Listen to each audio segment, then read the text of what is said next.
অবকাঠামো উন্নয়ন ও ব্যবস্থাপনার অভাবে ধ্বংসের পথে রাঙামাটির সরকারি হাঁস প্রজনন খামারটি নষ্ট হয়ে গেছে বাচ্চা উৎপাদনের মেশিন।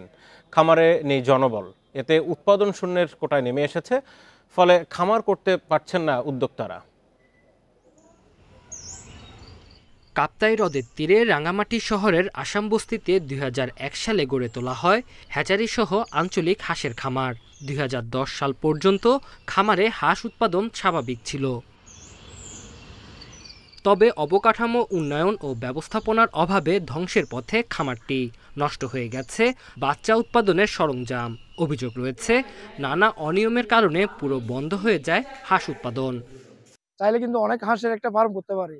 এখন বর্তমানে যে আমাদের এই আসামবস্তি পশু হাসপাতাল আছে, এখানে আমাদের চাহিদা এতটুকু এরা দিতে পারতেছেন ডেলিভারি। যে সময় আমরা আজকে অনেকদিন ধরে যোগাযোগ করতেছি, এখানে হাঁস ফার্মে হাঁস নাই। অফিসার যিনি আসছিলেন উনি তো দুর্নীতিবাজ করে সবকিছু মেরে চলে গেছে। আমরা হাঁসও পাইতেছি না, ডিমও পাইতেছি না, ভালো বাচ্চাও পাইতেছি না। খামারের ৬টি শেডের মধ্যে 5টি খালি পড়ে আছে।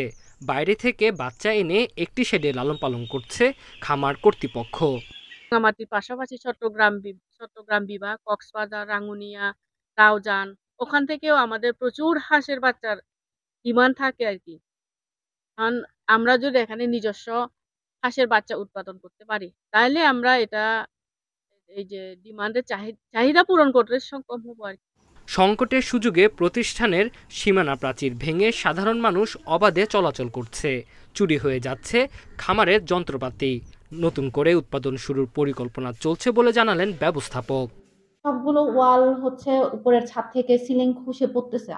আমরা যেখানে হাঁস রেয়ারিং করি ওইখানের অবস্থা খুবই করুণ।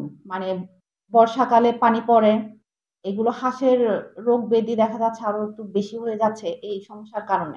খামারটিতে মাসে প্রায় ৫,০০০-এর বেশি বাচ্চা উৎপাদন হতো। Independent news.